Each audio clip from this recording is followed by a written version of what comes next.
watch bands.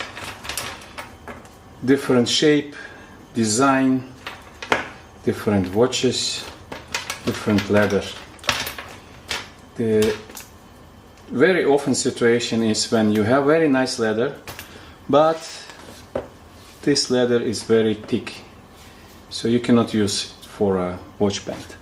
You need to split it, and this is where I decided to make my own design of splitter, leather splitter, and it has to be 3D printed in the